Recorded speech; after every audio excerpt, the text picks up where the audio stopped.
Selamat datang kembali, wahai para mahasiswa Prodi PSUGK, Prodi Pembangunan Sosial, Prodi Kebanggaan kita di Universitas Gunung Kidul. Hari ini, kita akan melakukan perjalanan yang tidak biasa. Kita akan membahas sejarah perkembangan pemikiran tentang kesejahteraan sosial. Kita tidak akan berjalan ke depan menuju masa depan, melainkan pertama-tama berjalan ke belakang, menengok ke dalam sejarah. Karena dengan memahami asal-usul kelahiran ilmu kesejahteraan sosial ini, maka kita bisa memahami mengapa kita bekerja dengan cara yang kita lakukan hari ini. Kawan-kawan, bayangkan kita ini adalah seorang dokter. Kita tidak hanya harus tahu cara menyuntik dan meresepkan obat, tapi kita juga perlu tahu mengapa ilmu kedokteran modern berevolusi dari dukun, tukang cukur, hingga dokter bedah profesional. Pengetahuan tentang sejarah itu memberi kita kedalaman yang tidak bisa digantikan oleh hafalan prosedur semata. Nah, demikian pula dengan pekerjaan sosial dan studi kesejahteraan sosial ini. Setiap metode yang kita pelajari, setiap kerangka analisis yang kita gunakan, setiap nilai profesional yang kita pegang, semuanya adalah warisan dari pergumulan intelektual dan moral para tokoh yang akan kita bahas hari ini. Dan ada satu hal penting yang harus kalian ingat dari awal. Tidak ada satupun tokoh dalam sejarah ini yang berkontribusi di ruang hampa. Setiap gagasan lahir sebagai respons terhadap krisis yang nyata ada, penderitaan yang nyata ada, dan ketidakadilan yang juga nyata adanya. Artinya, ketika kita nanti menghadapi realitas lapangan di desa-desa, maka kita pun sedang berada dalam posisi yang sama dengan para tokoh itu, yaitu menyaksikan adanya masalah, mempertanyakan cara lama, dan kita juga ditantang untuk menemukan cara yang lebih baik untuk mengatasi masalah itu. Nah, kita akan menelusuri 4 era besar, yaitu era fondasi di abad ke-19 hingga tahun 1920-an, era profesionalisasi dan era negara kesejahteraan, yaitu dari tahun 1920-an hingga tahun 1960-an, era kritik dan reorientasi dari tahun 1960-an hingga tahun 1990-an, dan era kontemporer hingga hari ini. Nah, mari kita mulai ya. Kawan-kawan, kita mulai dari era paling awal ya, yaitu era fondasi. Dan tokoh pertama kita adalah Thomas Chalmers, seorang pendeta dan reformator sosial dari Skotlandia yang hidup dari tahun 1780 hingga tahun 1847. Mari kita bayangkan situasinya. Saat itu revolusi industri sedang mengubah wajah Inggris dan Skotlandia secara dramatis. Jutaan orang pindah dari desa ke kota untuk bekerja di pabrik. Tapi kota tidak siap menerima mereka. Maka pemukiman kumuh meledak, penyakit mewabah. Kelaparan tidak langka, tetapi terjadi di tiap pelosok kota. Dan sistem Poor Law, yaitu sistem bantuan bagi warga miskin yang sudah ada sejak 1601, sudah kewalahan mengatasinya. Dan bagi Chalmers, sistem itu justru memperburuk keadaan. Nah, apa kritik Chalmers? Chalmers berargumen bahwa ketika negara atau gereja selalu siap memberikan bantuan tanpa syarat, maka orang miskin akan kehilangan motivasi untuk mandiri.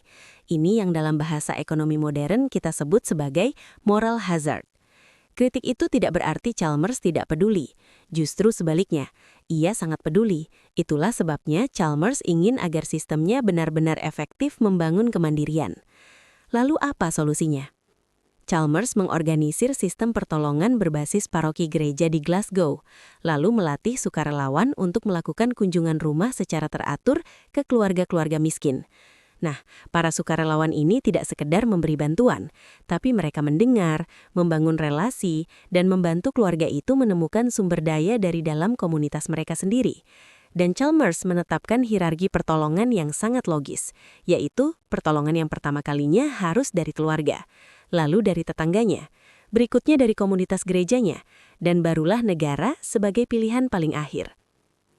Konsep hierarki pertolongan ini kelak dikenal sebagai prinsip subsidiarity, bahwa intervensi harus selalu dilakukan di tingkat yang paling dekat dan paling relevan dengan individu yang membutuhkan sebelum naik ke tingkat yang lebih jauh.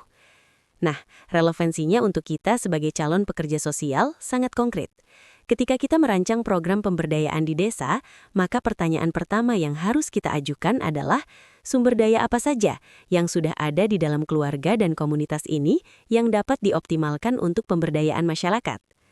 Pendekatan itu adalah warisan langsung dari Chalmers yang sudah berpikir demikian 200 tahun yang lalu. Luar biasa. Kawan-kawan, gantian saya, Fenrir, yang menjelaskan ya, supaya kawan-kawan tidak bosan mendengar suara Zephyr.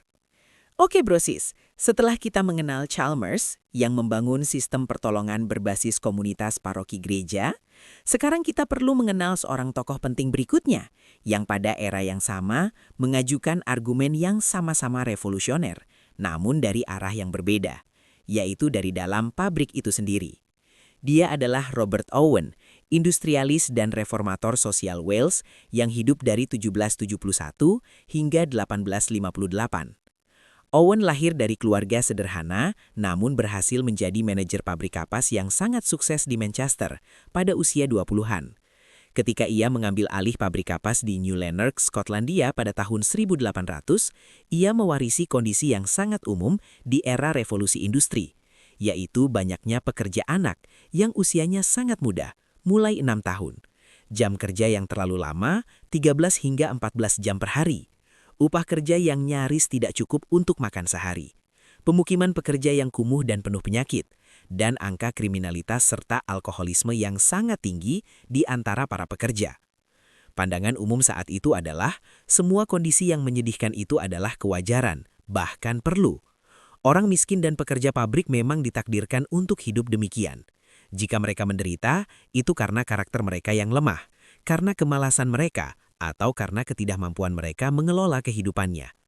Owen menolak pandangan ini dengan cara yang paling kuat, yaitu Owen membuktikannya salah melalui eksperimen nyata di pabriknya, juga melalui eksperimen di lingkungan perumahan para buruhnya yang sengaja dibangunnya. Ini cara pembuktian yang luar biasa.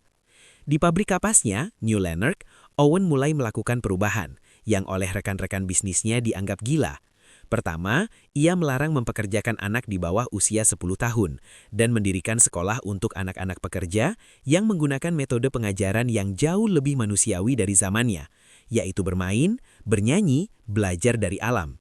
Kedua, ia memotong jam kerja menjadi 10 hingga 10,5 jam per hari, jauh lebih pendek dari standar pabrik lain. Ketiga, ia membangun perumahan yang lebih layak bagi pekerja, memperbaiki sanitasi, dan mendirikan toko koperasi yang menjual kebutuhan pokok dengan harga terjangkau tanpa mengambil keuntungan berlebihan. Keempat, ia memberlakukan upah yang lebih adil dan mempertahankan pembayaran penuh, walaupun pabrik terpaksa tutup selama beberapa bulan karena embargo perdagangan. Hasilnya sangat mengejutkan para pengamat dan pesaingnya. Produktivitas pabrik milik Owen justru naik. Angka kriminalitas di komunitas New Lanark berhasil turun drastis. Anak-anak yang belajar di sekolahnya berhasil tumbuh lebih sehat dan lebih cerdas. Dan yang paling penting bagi para investor adalah pabrik kapas New Lanark tetap menghasilkan keuntungan yang sangat baik. Owen menyimpulkan sesuatu yang diperjuangkannya sepanjang hidupnya, yaitu karakter manusia bukan sesuatu yang sudah tercetak sejak lahir. Karakter itu bukan tidak bisa diubah. Karakter manusia dibentuk oleh kondisi lingkungannya. Jika kalian ingin manusia yang baik, produktif, dan sejahtera, maka ciptakanlah kondisi lingkungan yang mendukung itu. Sebaliknya, jika kalian menempatkan manusia dalam kondisi yang brutal dan merendahkan martabatnya, maka jangan salahkan mereka atas perilaku yang dimunculkan oleh mereka. Hari ini pendapat dan argumen seperti itu terdengar sederhana, namun pada awal abad ke-19, ini adalah pernyataan yang sangat radikal. Owen secara langsung menantang tatanan sosial yang menganggap kemiskinan pekerja sebagai sesuatu yang alami dan tidak perlu diubah. Owen kemudian memperluas visinya lebih jauh. Ia mencoba membangun komunitas kooperatif di Amerika. Owen juga mengadvokasi Undang-Undang Perburuhan Nasional di Inggris, dan Owen menjadi salah satu inspirator awal gerakan kooperasi yang kelak berkembang menjadi salah satu model ekonomi alternatif paling bertahan lama di dunia. Nah, kawan-kawan, relevansi ide dari Owen untuk kita sebagai calon pekerja sosial sangat mendalam. Owen mengajarkan dua hal sekaligus. Pertama, bahwa lingkungan sosial, ekonomi, dan fisik tempat seseorang hidup adalah variabel penentu kesejahteraannya, bukan semata-mata karena karakter atau pilihan individuasnya. Ini adalah prinsip yang mendasari seluruh pendekatan berbasis lingkungan dalam pekerjaan sosial modern. Kedua, bahwa memperbaiki kondisi kehidupan pekerja dan komunitas bukanlah kemewahan atau idealisme, melainkan investasi yang menghasilkan manfaat nyata bagi semua pihak. Di desa-desa Indonesia, ketika kita mendampingi kelompok petani atau pengrajin lokal, maka pertanyaan Owen selalu relevan untuk diajukan. Kita harus bertanya, kondisi lingkungan apa yang perlu diubah agar kapasitas dan kesejahteraan mereka bisa berkembang? Bukan hanya kondisi fisik yang perlu diubah, tapi perbaikan kondisi juga diperlukan pada lingkungan, sosial, ekonomi, dan kelembagaan. Kembali saya yang menjelaskan ya, yaitu Zephyr. Kami akan bergantian. Nah kawan-kawan, tokoh kedua kita adalah Octavia Hill. Beliau seorang perempuan reformator sosial Inggris yang hidup dari 1838 hingga 1912. Dan kisahnya mengajarkan kita sesuatu yang sangat mendasar, yaitu bahwa pertolongan tanpa relasi adalah pertolongan yang tidak lengkap. Nah, bayangkan kota London di era Victoria. Di satu sisi ada mansion-mansion megah milik para kelas menengah atas. Di sisi lain, hanya beberapa meter dari kemewahan itu ada gang-gang sempit yang penuh sesak, tanpa sanitasi yang memadai, dan dengan keluarga-keluarga yang tinggal bertumpuk dalam satu kamar. Dua dunia yang bersebelahan, namun tidak pernah benar-benar saling mengenal. Hill mengkritik dua respons yang paling umum dari orang-orang kaya terhadap kondisi ini. Pertama, mengkritik kegiatan filantropi yang sekadar memberikan uang. Ia melihat bahwa memberikan uang tanpa membangun kapasitas hanya menciptakan ketergantungan. Besok masalahnya datang lagi, karena akar masalahnya memang tidak disentuh. Kedua, mengkritik kebijakan negara yang impersonal dan birokratis yang memperlakukan orang miskin itu hanya sebagai nomor kasus, bukan sebagai manusia yang punya martabat dan potensi. Lalu apa yang dilakukan Hill? Ia melakukan sesuatu yang sangat praktis sekaligus revolusioner. Ia membeli beberapa properti kumuh di London dengan bantuan investor, lalu menyewakan kamar-kamarnya kepada keluarga miskin dengan harga terjangkau. Namun yang membuatnya berbeda adalah cara pengelolaannya. Ia mempekerjakan para rent collectors, yaitu perempuan-perempuan terdidik yang bertugas mengumpulkan uang sewa setiap minggu, tapi lebih dari itu para perempuan rent collectors itu juga menjalankan tugas lain, yaitu berkunjung, mendengar cerita para penghuni, membantu menyelesaikan konflik antara tetangga, serta menghubungkan keluarga-keluarga itu kepada sumber daya yang mereka butuhkan. Dan rent collectors itu juga mendorong para penghuni untuk merawat lingkungannya secara bersama-sama. Apa mekanisme perubahannya? Ada perubahan pada aspek relasi yang berkelanjutan dan konsisten, bukan hanya kunjungan satu kali, bukan hanya bantuan insidental, melainkan kehadiran yang teratur yang membangun kepercayaan dan perlahan-lahan mengaktifasi tanggung jawab dan kapasitas warga, memandirikan mereka. Hill juga menjadi salah satu pendiri Charity Organization Society atau COS pada tahun 1869, yaitu organisasi pertama yang mencoba mensistematisasi dan memprofesionalkan kerja-kerja pertolongan sosial di Inggris. Implikasinya untuk pemberdayaan masyarakat hari ini adalah kualitas relasi antara pendamping sosial dan komunitas adalah variabel paling menentukan keberhasilan program. Teknik bisa dipelajari dalam seminggu, tapi kepercayaan masyarakat terhadap kita dibangun selama berbulan-bulan, bahkan tahunan, dan itulah yang diajarkan oleh Octavia Hill kepada kita. Sekarang kita bertemu dengan tokoh penting yang oleh banyak sejarawan disebut sebagai ibu pekerjaan sosial modern, yaitu Jane Addams, yang hidup dari 1860 hingga 1935. Dan menjadi perempuan Amerika pertama yang menerima Nobel Perdamaian pada tahun 1931. Konteksnya, Chicago pada akhir abad 19 adalah kota yang paling dinamis sekaligus paling brutal di Amerika. Gelombang imigran dari Italia, Polandia, Rusia, dan berbagai negara Eropa berdatangan setiap bulan, membawa serta keluarga, harapan, dan seringkali tidak membawa apapun.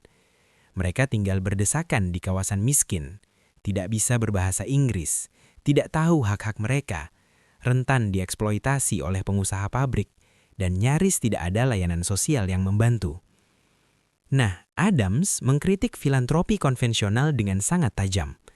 Ia melihat bahwa orang-orang kaya yang turun untuk menolong orang miskin, namun kembali ke rumah mewahnya setelah selesai bertugas, tidak pernah benar-benar memahami pengalaman hidup mereka yang dibantu.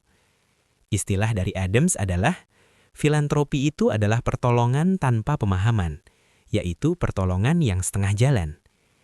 Maka pada tahun 1889, bersama sahabatnya Ellen Gates Starr, Adams dan rekan-rekannya menyewa sebuah rumah besar di kawasan miskin Chicago yang kemudian dikenal sebagai Hull House. Dan keputusan paling revolusionernya adalah Adams dan rekan-rekannya tidak datang sebagai pengunjung, tapi mereka satu tim tinggal di sana. Mereka hidup bersama komunitas yang mereka layani. Lalu apa yang dilakukan oleh Hull House? Ada 3 lingkaran fungsi yang berjalan bersamaan. Pertama, memberikan layanan langsung, yaitu diselenggarakannya kelas bahasa Inggris, penitipan anak, layanan kesehatan dasar, kelas ani dan musik, dan perpustakaan. Kedua, advokasi kebijakan. Adams dan timnya mendokumentasikan kondisi kerja pabrik, kondisi perumahan, dan kondisi kesehatan komunitas, lalu menggunakannya sebagai amunisi untuk mendorong perubahan kebijakan di tingkat kota dan negara bagian. Ketiga, riset sosial, yaitu Hull House menghasilkan salah satu peta kemiskinan urban paling detail dan paling ilmiah di abad 19, jauh sebelum ada jurusan sosiologi di universitas-universitas Amerika. Ada 2 hal yang membuat upaya Adams menjadi revolusioner. Upayanya dinilai revolusioner bukan hanya karena berbagai layanan sosial yang telah dilaksanakannya, tapi juga karena caranya memandang orang yang dibantunya. Bagi Adams, imigran miskin bukan objek kasihan. Mereka adalah warga dengan hak penuh, dengan kultur yang kaya, dengan kapasitas yang perlu diaktifasi. Inilah spirit yang kelak menjadi fondasi dari seluruh tradisi community social work dan community organizing. Relevansinya untuk kita sangat hidup. Ketika kelak kita bekerja di desa-desa, maka apakah kita akan datang sebagai orang kota yang membawa program, atau kita datang sebagai mitra yang dengan rendah hati belajar dari komunitas sambil memfasilitasi perubahan? Pilihan itu adalah pilihan paradigmatis yang fondasinya telah diletakkan oleh Adams lebih dari 100 tahun lalu.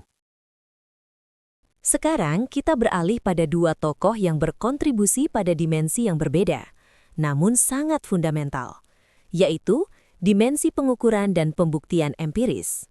Mereka adalah Charles Booth, pengusaha dan reformator sosial yang hidup 1840 hingga 1916, dan Seabohm Rowntree, industrialis dan peneliti sosial yang hidup 1871 hingga 1954. Masalah yang mereka hadapi adalah ini. Pada akhir abad ke-19, perdebatan tentang kemiskinan di Inggris sepenuhnya dikuasai oleh opini dan asumsi. Pihak konservatif berargumen bahwa orang miskin itu jadi miskin karena mereka malas. Mereka tidak disiplin, dan mereka membuat keputusan yang buruk. Sedangkan pihak progresif berargumen sebaliknya, tapi mereka tanpa data yang kuat. Tidak ada yang benar-benar tahu seberapa banyak orang yang miskin, di mana mereka tinggal, apa yang menyebabkan mereka miskin. Nah, kawan-kawan, Booth memutuskan untuk menjawab pertanyaan ini dengan cara yang belum pernah dilakukan sebelumnya, yaitu survei sosial besar-besaran yang sangat sistematis. Selama 17 tahun, dari 1886 hingga 1903, tim peneliti dari pihak Booth mewawancarai ribuan keluarga di seluruh London, mendokumentasikan kondisi perumahan, pekerjaan, pendapatan, dan kondisi hidup mereka. Hasilnya adalah 17 volume buku yang berjudul Life and Labor of the People in London, salah satu karya riset sosial paling monumental dalam sejarah. Luar biasa. Dan dari data itu, Booth menciptakan sesuatu yang masih kita gunakan hingga hari ini, yaitu konsep garis kemiskinan, sebuah ambang pendapatan minimum yang memisahkan mereka yang bisa memenuhi kebutuhan dasar dari mereka yang tidak bisa. Rowntree kemudian melakukan hal serupa di kota York yang jauh lebih kecil pada tahun 1899 dan menemukan sesuatu yang sangat penting.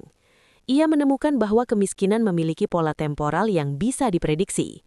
Rowntree menyebutnya sebagai siklus kemiskinan, yaitu seseorang paling rentan jatuh miskin pada 3 fase kehidupan, yaitu saat masih kecil sebelum bisa bekerja, lalu saat memiliki anak-anak yang masih kecil dengan pengeluaran cenderung meningkat drastis, dan saat sudah tua dan tidak produktif lagi. Di antara fase-fase itu, orang yang sama bisa hidup cukup. Apa implikasinya? Implikasinya revolusioner. Kalau kemiskinan mengikuti siklus hidup, maka kemiskinan bukan tanda kegagalan moral permanen, melainkan risiko yang bisa diprediksi dan dilindungi melalui kebijakan. Inilah logika yang mendasari asuransi sosial, program perlindungan anak, dan jaminan pensiun. Relevansinya untuk kita sangat langsung. Metodologi BPS dalam mengukur kemiskinan di Indonesia, indikator keluarga penerima manfaat PKH, konsep kemiskinan multidimensi Bappenas, semuanya berdiri di atas fondasi epistemologis yang dibangun oleh Booth dan Rountree. Ketika kita membaca data kemiskinan, maka kita sedang menggunakan warisan intelektual mereka. Kawan-kawan, kita telah melihat cara Booth dan Rountree membuktikan secara empiris bahwa kemiskinan adalah fenomena struktural yang bisa diukur. Nah, sekarang kita berkenalan dengan tokoh pada dekade yang sama yang telah mengambil langkah yang jauh lebih besar dan jauh lebih berani dari siapapun sebelumnya. Dia adalah seorang negarawan konservatif Jerman, tapi justru membangun sistem perlindungan sosial pertama yang disponsori negara di dunia. Dia adalah Otto von Bismarck, kanselir Jerman yang hidup dari 1815 hingga 1898. Ada sesuatu yang sangat menarik, bahkan paradoksal dalam kisah Bismarck. Beliau ini bukan seorang sosialis, dia bukan seorang reformator progresif. Dia justru seorang aristokrat konservatif yang sangat pragmatis, sangat keras, dan sangat yakin bahwa ketertiban negara adalah nilai tertinggi. Namun, justru Bismarck-lah yang membangun fondasi pertama dari negara kesejahteraan. Bagaimana situasi saat itu? Pada 1870-an dan 1880-an, Jerman sedang mengalami industrialisasi pesat. Jutaan petani meninggalkan desa dan masuk ke kota-kota industri.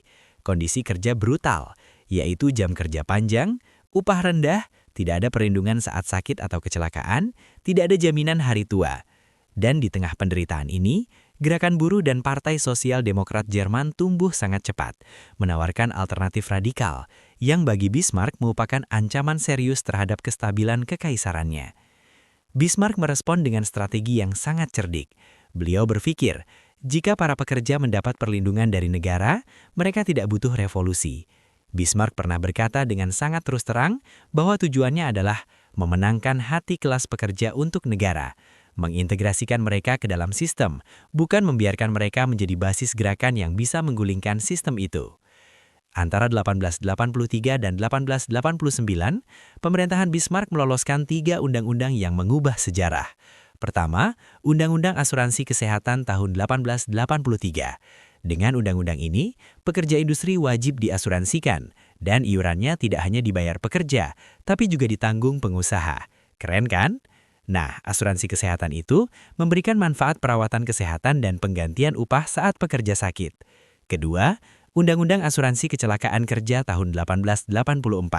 Dengan undang-undang itu, ada yang menanggung biaya pengobatan dan kompensasi bagi pekerja yang mengalami kecelakaan saat bekerja. Dan iurannya sepenuhnya ditanggung pengusaha.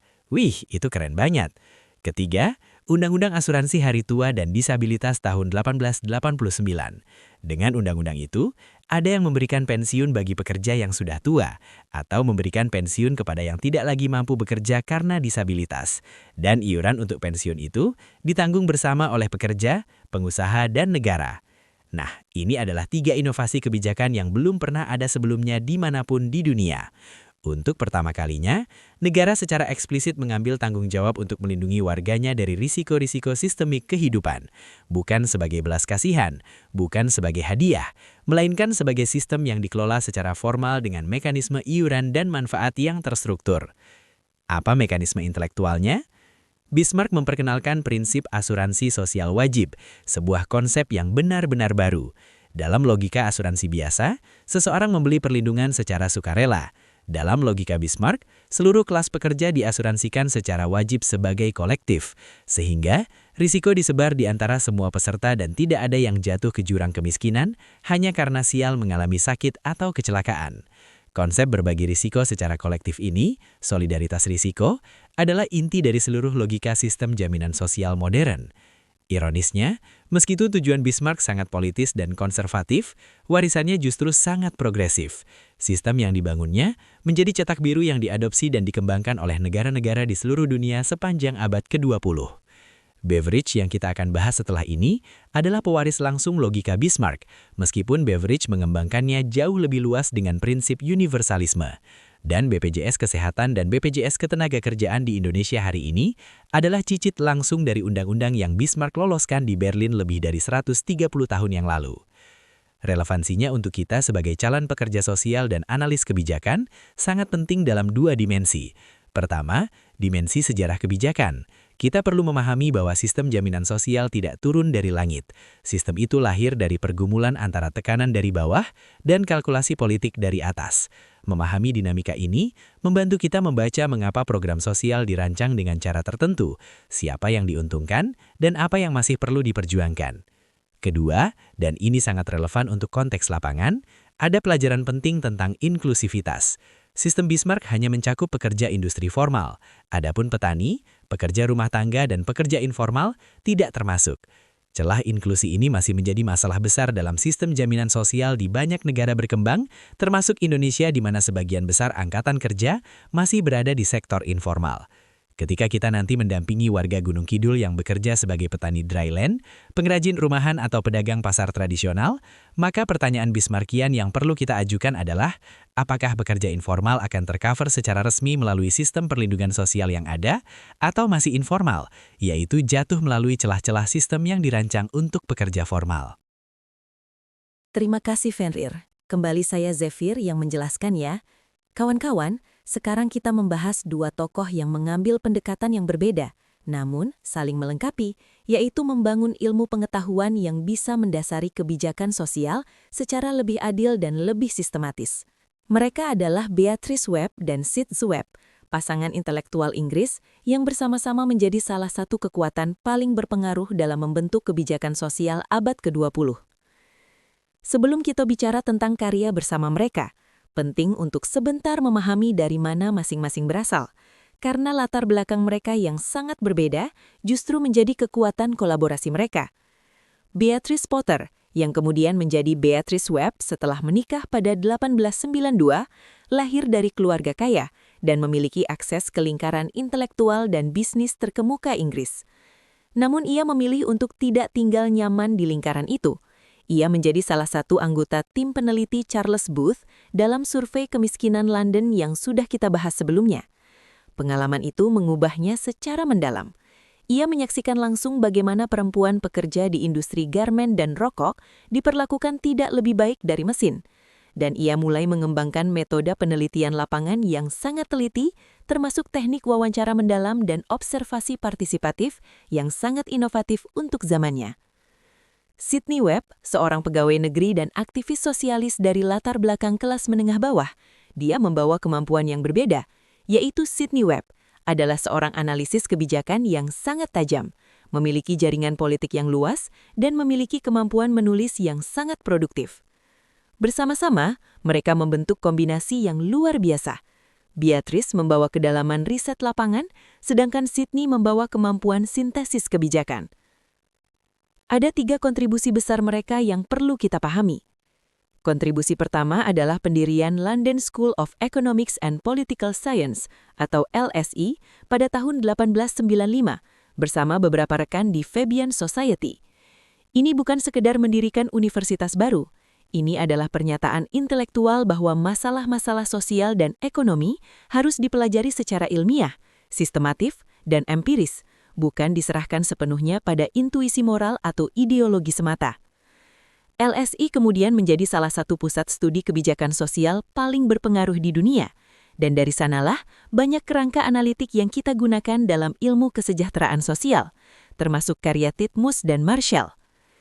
Kontribusi kedua adalah penelitian-penelitian besar mereka tentang serikat buruh, pemerintah daerah, dan kondisi industri Inggris. Karya mereka tentang sejarah serikat buruh yang diterbitkan pada 1894 untuk pertama kalinya mendokumentasikan dan menganalisis gerakan buruh secara akademis, bukan sebagai ancaman yang harus ditumpas atau sebagai gerakan yang hanya dilihat dari kacamata ideologi. Ini membuka jalan untuk dialog antara gerakan buruh, akademisi, dan pembuat kebijakan.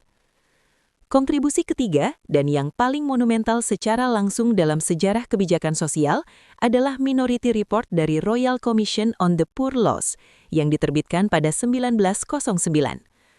Perlu sedikit konteks di sini. Pemerintah Inggris membentuk Royal Commission untuk mengevaluasi sistem Poor Law yang sudah berjalan sejak 1601 dan sudah jelas tidak efektif. Beatrice Webb adalah salah satu anggota komisi itu. Mayoritas komisi menghasilkan laporan yang merekomendasikan perlunya reformasi moderat, yaitu memperbaiki sistem yang ada tanpa mengubah strukturnya secara fundamental. Tapi Beatrice menolak. Bersama Sidney yang membantunya menulis, ia menghasilkan Minority Report yang mengajukan argumen yang jauh lebih radikal, yaitu sistem Poor Law harus dihapuskan total dan digantikan oleh jaringan layanan sosial yang komprehensif, universal, dan dikelola negara. Bukan hanya bantuan bagi yang tidak beruntung, bukan hukuman bagi yang malas, melainkan sistem layanan publik untuk semua warga, sebagai hak kewarganegaraan. Dalam Minority Report inilah, untuk pertama kalinya diperkenalkan konsep yang sangat penting, yaitu National Minimum atau minimum nasional, yaitu standar minimum kehidupan yang harus dijamin oleh negara kepada seluruh warganya tanpa terkecuali, mencakup pendidikan minimum, kesehatan minimum, standar perumahan minimum, dan pendapatan minimum. Konsep ini adalah cikal bakal langsung dari apa yang kemudian Beveridge kembangkan menjadi negara kesejahteraan komprehensif 3 dekade kemudian. Meskipun Minority Report tidak langsung diimplementasikan, tapi Beatrice dan Sidney menyebarkan ide yang sangat kuat itu ke seluruh wacana kebijakan sosial Inggris. Banyak sejarawan berpendapat bahwa tanpa Minority Report Webb, maka laporan Beveridge tahun 1942 mungkin tidak akan lahir dalam bentuk yang sekuat itu. Ada satu dimensi lagi yang sangat penting dan sering diabaikan, yaitu kontribusi Beatrice Webb pada metodologi riset sosial. Dia adalah pelopor penggunaan wawancara mendalam, observasi lapangan, dan analisis dokumen sebagai metode penelitian sosial yang sistematis. Dalam bukunya My Apprenticeship yang diterbitkan 1926, dia mendokumentasikan metode-metode ini dengan sangat detail. Metodologi yang ia kembangkan menjadi fondasi dari apa yang hari ini kita kenal sebagai penelitian kualitatif dalam ilmu sosial. Nah, kawan-kawan, relevansinya untuk kita sangat berlapis. Pertama, dari sisi metodologi, setiap kali kita melakukan wawancara mendalam dengan warga untuk memahami situasi mereka, atau setiap kali kalian melakukan observasi partisipatif di komunitas, maka kita sedang menggunakan warisan metodologis Beatrice Webb. Kedua, dari sisi kebijakan, konsep minimum nasional yang diperkenalkan oleh Webb adalah landasan konseptual dari Standar Pelayanan Minimal atau SPM yang menjadi kewajiban pemerintah daerah di Indonesia, termasuk pemerintah Kabupaten Gunung Kidul. Ketiga, dari sisi kelembagaan, yaitu kesadaran kuat bahwa kebijakan sosial membutuhkan basis pengetahuan yang kuat. Tidak bisa tidak, kebijakan sosial harus didukung pengetahuan kuat. Harus. Dan karena itu, keberadaan lembaga pendidikan dan riset adalah bagian dari infrastruktur kesejahteraan sosial. Pendirian LSI merupakan warisan mereka yang relevansinya tidak pernah usang. Dan ada satu pelajaran yang lebih personal dari kisah Beatrice Webb. Beatrice adalah perempuan yang lahir di era di mana perempuan tidak boleh memilih, tidak boleh kuliah di universitas ternama, dan tidak diharapkan memiliki karir intelektual serius. Tapi Beatrice mendobrak semua itu. Beatrice duduk di Royal Commission, Beatrice menulis laporan yang menantang konsensus, Beatrice mendirikan universitas, dan Beatrice melakukannya sambil terus meragukan dirinya sendiri, seperti yang dicatatnya dalam diarinya yang sangat jujur dan sangat manusiawi.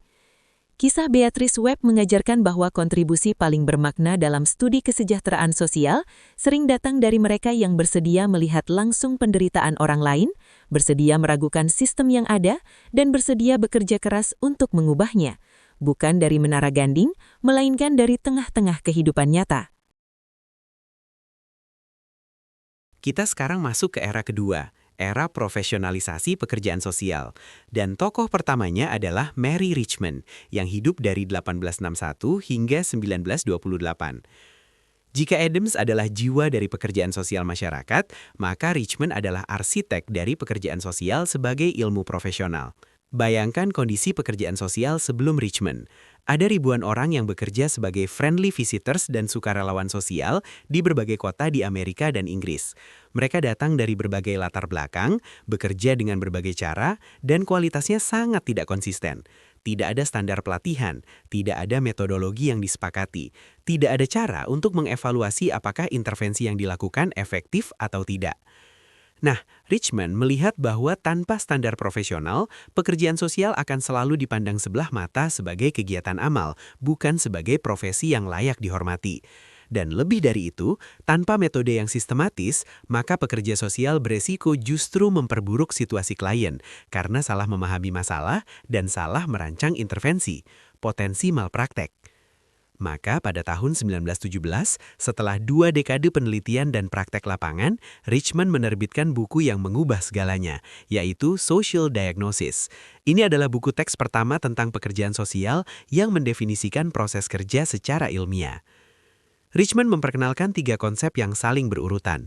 Pertama, social evidence, yaitu pengumpulan informasi yang sistematis dari berbagai sumber, yaitu dari klien sendiri, dari keluarganya, dari tetangga, dari dokter, dari guru, dan dari siapapun yang relevan. Ini mirip dengan cara seorang detektif mengumpulkan bukti sebelum menarik kesimpulan.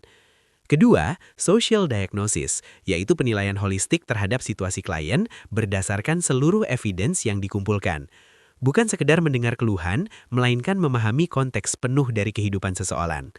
Ketiga, social treatment, yaitu rancangan intervensi yang terstruktur dan terarah berdasarkan diagnosis yang akurat. Kerangka ini, yang terdiri dari assessment, diagnosis, dan treatment, masih menjadi tulang punggung metodologi casework yang diajarkan di seluruh sekolah pekerjaan sosial di dunia hingga hari ini, termasuk dalam standar pendamping sosial Kemensos RI. Nah, apa pelajaran terpentingnya untuk kita? Bahwa profesionalisme bukan soal titel atau seragam. Profesionalisme adalah komitmen untuk bekerja secara sistematis, berbasis data, dan dapat dipertanggungjawabkan.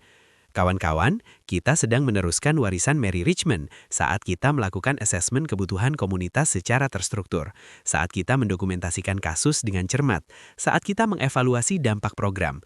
Tahapan itu adalah warisan Mary Richmond yang berupaya melakukan profesionalisasi pada pekerjaan sosial.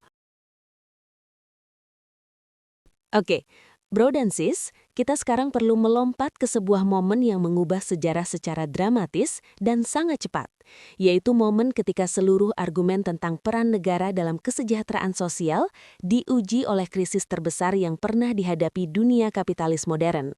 Dan tokoh yang berdiri di tengah momen itu adalah Franklin Delano Roosevelt, Presiden Amerika Serikat ke-32 yang hidup dari 1882 hingga 1945, dan yang lebih dikenal dengan inisialnya, FDR.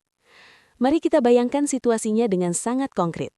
Oktober 1929, bursa saham Wall Street runtuh dalam hitungan hari. Dalam 3 tahun berikutnya, sepertiga bank di Amerika tutup. Seperempat angkatan kerja Amerika, yaitu 12 hingga 15 juta orang, kehilangan pekerjaan mereka. Petani tidak bisa menjual hasil panen karena harga jatuh ke titik tidak menguntungkan. Keluarga-keluarga kelas menengah yang selama bertahun-tahun hidup nyaman, tiba-tiba tidak bisa membayar cicilan rumah dan diusir. Antrean panjang di dapur umum menjadi pemandangan sehari-hari di kota-kota besar Amerika. Dan apa respons pemerintahan sebelum FDR, yaitu pemerintahan Herbert Hoover? Hoover berpegang teguh pada doktrin yang sangat dominan saat itu, yaitu laissez-faire dan self-reliance. Artinya, negara tidak boleh terlalu banyak ikut campur dalam ekonomi. Negara harus membiarkan saja, karena pasar akan menyeimbangkan dirinya sendiri, dan individu serta komunitas harus mengandalkan diri mereka sendiri, bukan menunggu bantuan negara. Nah, kawan-kawan, Hoover itu bukan orang jahat, tapi dia percaya sungguh-sungguh bahwa intervensi negara justru akan memperlemah karakter bangsa dan memperpanjang krisis. Maka dia memilih agar negara membiarkan saja. Namun rakyat Amerika menyaksikan bahwa keyakinan itu tidak bekerja. Krisis tidak membaik, penderitaan terus meluas. Dan pada pemilu 1932, mereka memilih FDR dengan kemenangan yang sangat telak. Lalu, FDR menghadapi krisis ini dengan pendekatan yang secara fundamental berbeda. Beliau berargumen bahwa ada tanggung jawab moral yang melekat pada pemerintah demokratis untuk menjamin bahwa warganya tidak mati kelaparan atau jatuh ke dalam keputusasaan yang tidak perlu hanya karena sistem ekonomi gagal. Dalam pidato inaugurasi pertamanya yang terkenal, FDR menyatakan bahwa satu-satunya yang perlu ditakuti adalah ketakutan itu sendiri, dan dia menyerukan tindakan segera, langsung dan berani dari negara.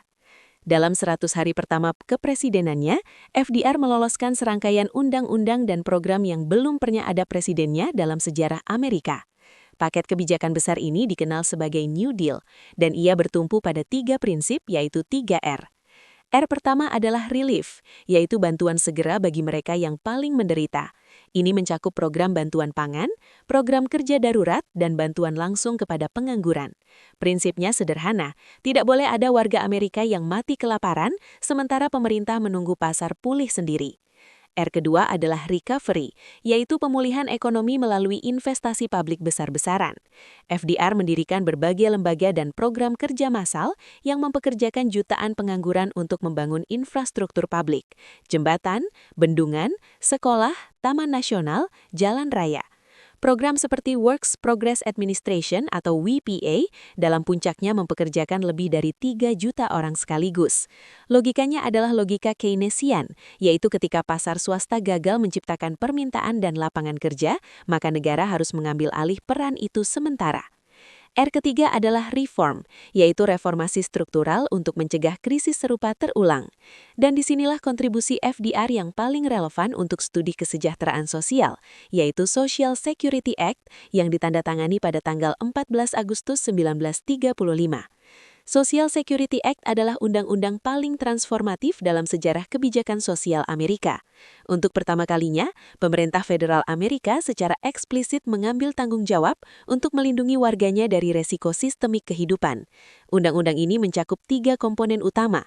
Pertama, pensiun hari tua bagi pekerja yang sudah tidak produktif melalui sistem asuransi pensiun wajib yang didanai oleh iuran bersama pekerja dan pengusaha. Kedua, tunjangan pengangguran, yaitu untuk pertama kalinya dalam sejarah Amerika, pekerja yang kehilangan pekerjaan berhak mendapat penggantian pendapatan sementara dari negara.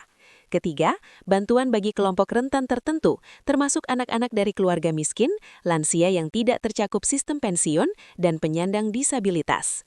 Ada sesuatu yang sangat penting untuk kalian pahami tentang konteks ideologis dari langkah FDR ini.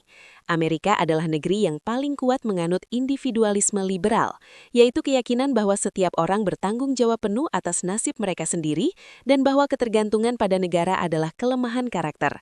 Dalam konteks itu, Social Security Act bukan hanya kebijakan ekonomi, ia adalah pernyataan ideologis yang sangat berani, bahwa ada resiko-resiko dalam hidup yang terlalu besar untuk ditanggung sendirian oleh individu, dan bahwa solidaritas kolektif melalui negara adalah respons yang sah, bahkan mulia terhadap resiko-resiko itu. FDR sendiri memiliki hubungan yang sangat erat dengan komunitas pekerja sosial profesional.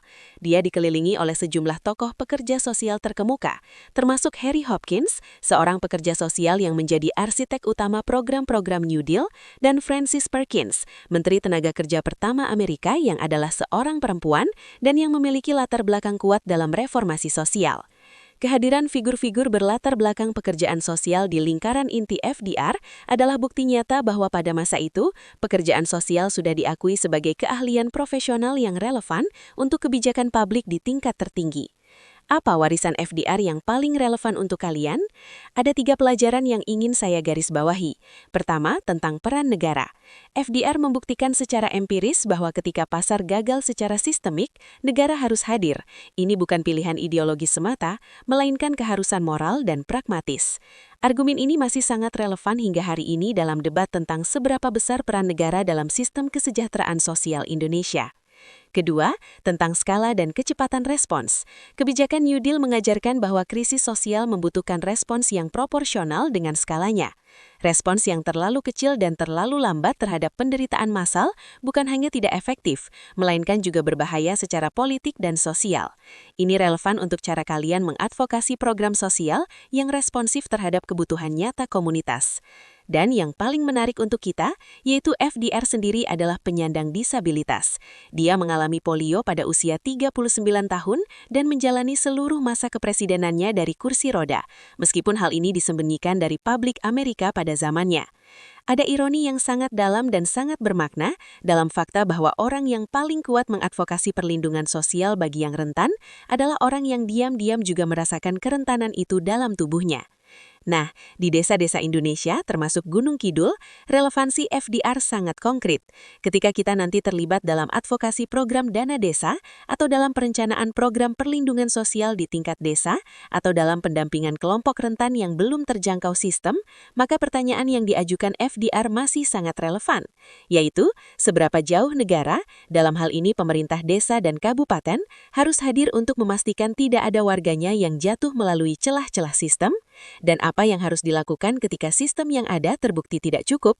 Jawaban atas pertanyaan itulah yang membedakan kebijakan sosial yang bermartabat dari sekedar administrasi bantuan.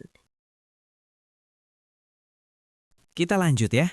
Kini, kita bertemu dengan tokoh yang mungkin pengaruhnya paling terasa dalam kehidupan sehari-hari jutaan orang, meskipun namanya jarang disebut, yaitu William Beveridge, seorang ekonom dan administrator publik Inggris yang hidup dari 1879 hingga 1963. Konteksnya adalah momen yang sangat dramatis dalam sejarah manusia. Tahun 1942, di tengah Perang Dunia II yang masih berkecamuk, Beveridge diminta pemerintah Inggris untuk meninjau sistem asuransi sosial yang ada. Saat itu, Inggris kelelahan oleh perang, rakyat jatuh miskin, sistem kesehatan kocar-kacir, pengangguran masif, dan yang ada hanyalah berbagai program jaminan sosial yang terpisah-pisah, tidak terkoordinasi, dan penuh celah. Beveridge tidak hanya menulis laporan teknis, ia menulis sebuah visi. Ia mengidentifikasi 5 raksasa, yaitu 5 ancaman besar yang harus dikalahkan agar rakyat Inggris bisa hidup bermartabat. Ancaman pertama, want atau ancaman kemiskinan, yaitu tidak memiliki pendapatan yang cukup untuk memenuhi kebutuhan dasar. Ancaman kedua, disease atau ancaman penyakit, yaitu tidak memiliki akses layanan kesehatan yang memadai. Ancaman ketiga, ignorance atau ancaman kebodohan, yaitu tidak memiliki akses pendidikan yang berkualitas. Ancaman keempat, squalor atau ancaman kekumuhan, yaitu tinggal dalam kondisi perumahan yang tidak layak. Dan ancaman kelima, idleness atau ancaman pengangguran, yaitu tidak memiliki pekerjaan yang bermakna dan berpenghasilan layak. Untuk mengalahkan kelima raksasa ini, Beveridge merancang sistem jaminan sosial yang bersifat universal, komprehensif, dan terintegrasi. Universal artinya berlaku untuk semua warga, bukan hanya yang sangat miskin. Komprehensif artinya mencakup semua risiko kehidupan utama. Terintegrasi artinya semua komponen saling mendukung dalam satu sistem yang koheren. Laporan Beveridge menjadi salah satu dokumen kebijakan paling berpengaruh dalam sejarah abad ke-20. Nah, ketika Partai Buruh menang pemilu 1945, maka mereka langsung mengimplementasikannya, yaitu lahirlah National Health Service yang memberi layanan kesehatan gratis bagi seluruh warga Inggris. Nah, apa relevansinya untuk Indonesia? BPJS Kesehatan dan BPJS Ketenagakerjaan adalah anak cucu langsung dari logika Beveridge. Program PKH, BPNT, dan bantuan sosial lainnya semuanya berjalan dalam kerangka yang pertama kali dirumuskan oleh Beveridge 8 dekade lalu. Ketika kalian mendampingi keluarga penerima manfaat PKH di Gunung Kidul, maka kalian sedang bekerja dalam sistem yang diwariskan dari laporan Beveridge tahun 1942. Setelah Beveridge membangun sistemnya, maka muncul pertanyaan yang sangat mendasar secara filosofis, yaitu, mengapa negara berkewajiban menyediakan semua ini? Apakah karena kasihan? Apakah karena efisiensi ekonomi? Atau karena ada hak yang melekat pada setiap warga? Nah, T.H. Marshall, seorang sosiolog Inggris yang hidup 1893 hingga 1981, menjawab pertanyaan ini dengan sangat jernih. Dalam esai monumentalnya yang berjudul Citizenship and Social Class yang diterbitkan pada 1950, Marshall mengajukan argumen yang terdengar sederhana namun implikasinya sangat dalam. Ia berkata, kewarganegaraan dalam masyarakat modern telah berkembang melalui 3 tahap historis, dan setiap tahap menambahkan satu lapisan hak baru. Tahap pertama adalah hak sipil yang berkembang terutama pada abad 18. Ini adalah hak-hak yang melindungi kebebasan individu, yaitu hak atas properti, hak mendapat keadilan di depan hukum, kebebasan berpendapat dan berserikat. Lembaga kuncinya adalah pengadilan. Tahap kedua adalah hak politik yang berkembang terutama pada abad 19. Ini adalah hak untuk berpartisipasi dalam kekuasaan politik, yaitu hak memilih, hak dipilih, hak berorganisasi. Lembaga kuncinya adalah parlemen dan sistem pemilu. Tahap ketiga, dan ini yang paling revolusioner dalam argumen Marshall, adalah hak sosial, yang mulai berkembang pada abad ke-20. Ini adalah hak atas kesejahteraan, yaitu hak atas pendidikan, layanan kesehatan, keamanan ekonomi minimum, dan standar hidup yang bermartabat. Lembaga kuncinya adalah sistem pendidikan publik dan layanan sosial negara. Mengapa ini revolusioner? Karena Marshall berargumen bahwa tanpa hak sosial, maka hak sipil dan politik menjadi kosong. Apa artinya kebebasan berbicara bagi seseorang yang terlalu lapar untuk berpikir jernih? Apa artinya hak memilih bagi seseorang yang tidak berpendidikan dan tidak tahu siapa yang dipilihnya?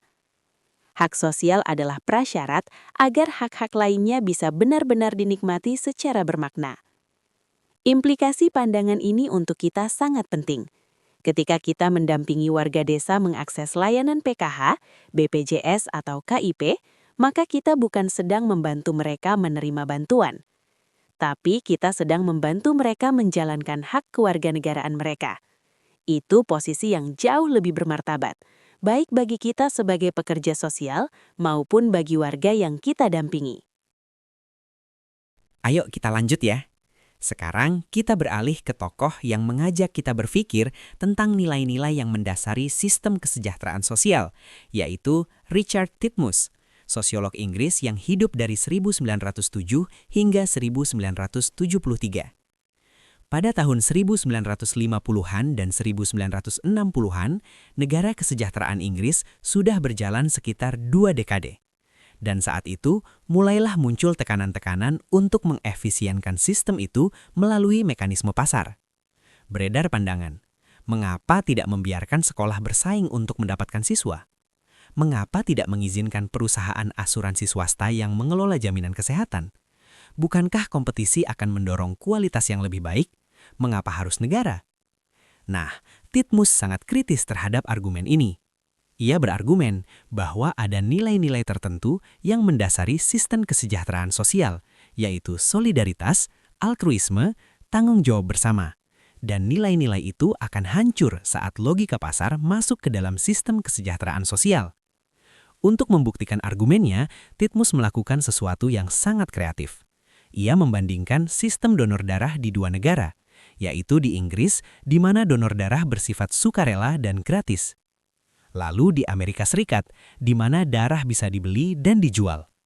Nah, temuannya sangat mengejutkan, yaitu darah dari donor yang sukarela di Inggris ternyata lebih aman, lebih segar, dan lebih berkualitas dibandingkan darah komersial di Amerika. Mengapa hasil donor darah di Inggris lebih baik? Karena pendonor yang dibayar akan cenderung menyembunyikan kondisi kesehatannya agar tetap bisa berjualan. Sedangkan pendonor yang sukarela justru lebih jujur karena motivasinya adalah memberi, bukan mendapat bayaran. Kesimpulan Titmuss adalah bahwa komersialisasi tidak hanya mengubah ekonomi suatu layanan sosial, tapi komersialisasi itu juga mengubah moral dari seluruh transaksinya, dan itu berbahaya. Titmuss juga mengembangkan tipologi yang sangat berguna untuk membandingkan berbagai model negara kesejahteraan. Ada model residual, di mana negara hanya hadir sebagai jaring pengaman terakhir setelah pasar dan keluarga gagal. Ada model juga industrial achievement, di mana kesejahteraan diberikan sebagai penghargaan atas kontribusi ekonomi seseorang. Semakin besar iurannya, maka semakin besar manfaatnya. Dan ada model institusional redistributif, di mana kesejahteraan dipandang sebagai hak universal semua warga, bukan hadiah bagi yang berjasa. Relevansi pandangan ini sangat aktual. Debat tentang privatisasi rumah sakit, komersialisasi pendidikan, dan outsourcing layanan sosial di Indonesia hari ini adalah persis seperti debat yang telah dijawab oleh Titmus 7 dekade lalu. Nah, sebagai calon pekerja sosial dan analis kebijakan, kita harus mampu mengidentifikasi logika apa yang ada di sistem yang ada di sekitar kita ini. Apakah ada logika komersialisasi? Apakah pelayanan sosial dipandang sebagai hak atau hanya residual saja? Mantap! Sekarang kita masuk ke era ketiga, yaitu era kritik dan reorientasi. Dengan tokoh pertama yang akan memberikan kita alat analisis perbandingan yang sangat kuat. Dia adalah Gösta Esping Andersen, sosiolog Denmark yang lahir pada 1947. Pertanyaan yang mendorong penelitian Esping Andersen sangat menarik, yaitu mengapa negara-negara kapitalis yang sama-sama kayanya, seperti Amerika Serikat, Swedia, dan Jerman, mengembangkan sistem kesejahteraan yang sangat berbeda? Kalau kondisi ekonominya mirip, mengapa hasilnya sangat berbeda? Esping Andersen berargumen bahwa cara konvensional mengukur negara kesejahteraan, yaitu berapa persen GDP yang dibelanjakan untuk program sosial, tidak cukup. Yang lebih penting adalah bagaimana sistem itu mengorganisir relasi antara 3 aktor, yaitu negara, pasar, dan keluarga. Esping Andersen memperkenalkan konsep kunci yang disebut decommodification. Artinya, sejauh mana seseorang bisa mempertahankan standar hidup yang layak tanpa harus bergantung pada pasar tenaga kerja, tanpa harus menjual tenaganya. Semakin tinggi decommodification, maka semakin kuat perlindungan negara terhadap warganya. Dari analisis ini, Esping Andersen mengidentifikasi 3 rezim kesejahteraan. Pertama, rezim liberal, seperti di Amerika Serikat, Australia, dan Inggris pasca Thatcher. Pada rezim liberal ini, decommodification bernilai rendah. Artinya mekanisme pasar sangat dominan, dan karena itu, bantuan sosial bersifat residual dan sering menimbulkan stigma. Kedua, rezim konservatif korporatis, seperti di Jerman, Austria, dan Prancis. Pada rezim konservatif korporatis ini, decommodification bernilai sedang. Artinya manfaat kesejahteraan sangat terikat dengan status pekerjaan formal, peran keluarga, dan gereja. Ketiga, rezim sosial demokrat, seperti di Swedia, Norwegia, dan Denmark. Pada rezim sosial demokrat ini, decommodification bernilai tinggi, universalisme kuat. Artinya, kesejahteraan dipandang sebagai hak semua warga, tanpa melihat status pekerjaan mereka. Lalu, apa relevansinya untuk Indonesia? Pertanyaan yang sangat relevan adalah, Indonesia hari ini beroperasi dalam logika rezim yang mana, dan kemana sebaiknya kita bergerak? Sebagai analis kebijakan dan pekerja sosial masa depan, kita akan sering menghadapi pertanyaan tentang desain program dan sistem. Dan kerangka Esping Andersen memberi kita kacamata yang sangat tajam untuk menganalisisnya. Kita akan tertantang untuk memperkuat relasi antara negara, pasar, keluarga, dan pihak-pihak lain demi memenuhi hak semua warga. Sekarang kita bertemu dengan tokoh yang paling fundamental dalam membentuk cara kita memahami pemberdayaan, yaitu Paulo Freire, filsuf dan pendidik Brasil yang hidup dari 1921 hingga 1997. Freire lahir dan tumbuh di Brasil yang dilanda kemiskinan struktural yang sangat parah. Sebagian besar penduduknya tidak bisa membaca dan menulis. Tanah dikuasai segelintir elit, dan berbagai program pembangunan yang datang dari luar, baik dari pemerintah maupun lembaga internasional, tidak mengubah kondisi itu secara substansial. Malahan, dalam pandangan Freire, banyak program justru memperdalam ketergantungan. Freire mengajukan diagnosis yang sangat berani, yaitu masalahnya bukan pada kekurangan program atau kekurangan dana. Masalahnya ada pada cara kita memandang dan memperlakukan orang yang kita bantu. Ia menyebut pendekatan konvensional sebagai banking concept of education, di mana pendidik atau pekerja sosial datang dengan paket pengetahuan yang kemudian disetor ke dalam rekening klien yang dianggap kosong dan pasif.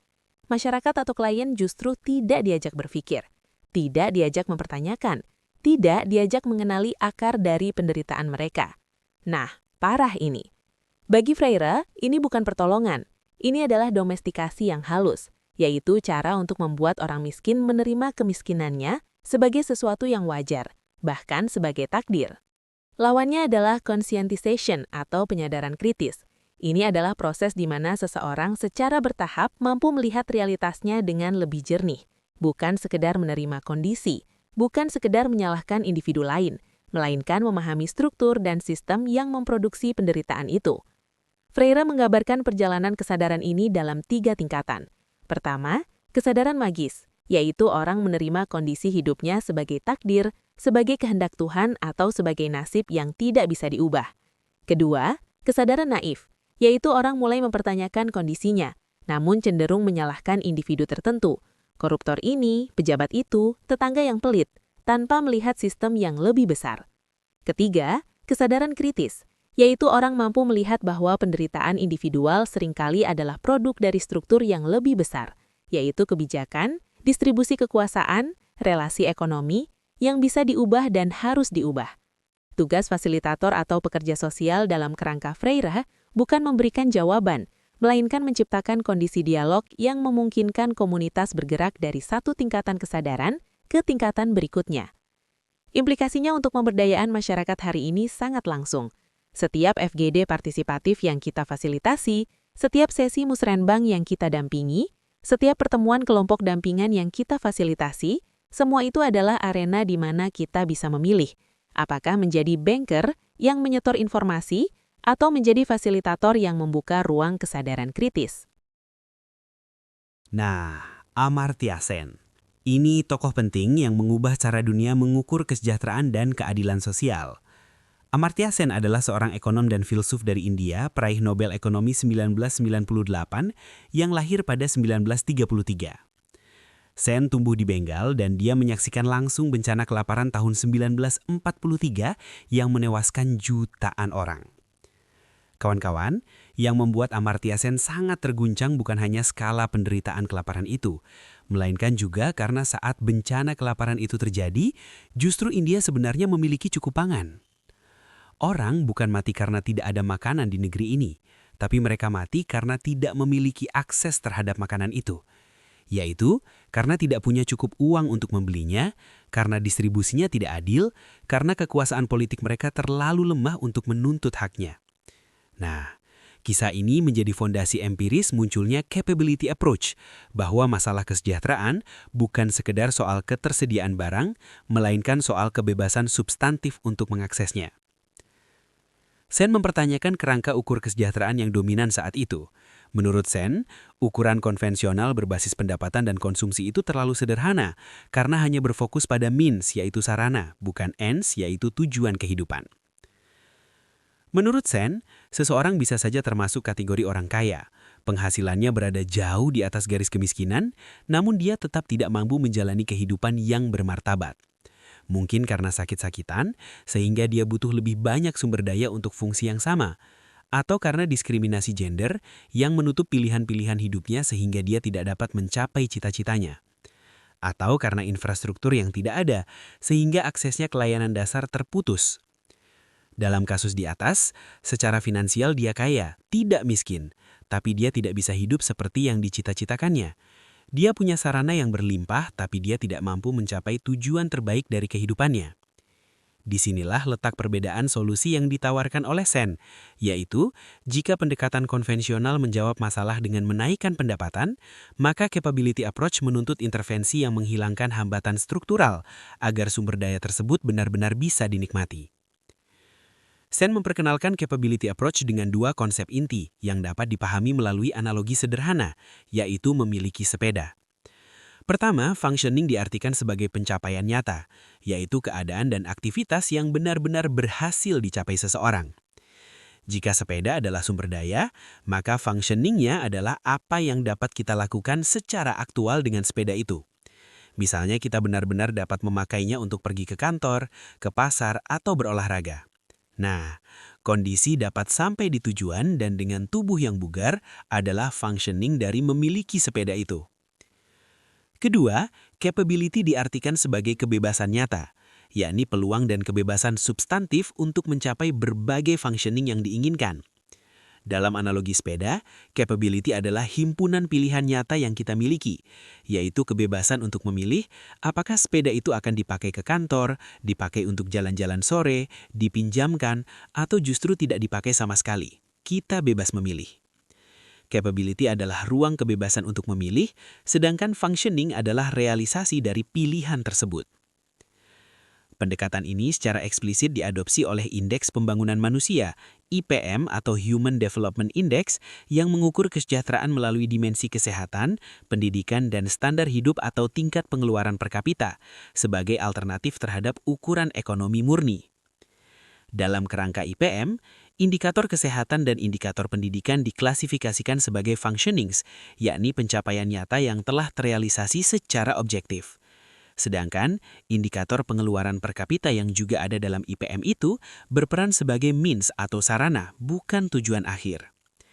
Jadi, ketika seseorang itu sehat dan berumur panjang dan memiliki pendidikan dan kecerdasan, serta memiliki pendapatan yang cukup, maka dia memiliki potensi dasar yang lebih kuat untuk memilih kehidupan yang dicita-citakannya.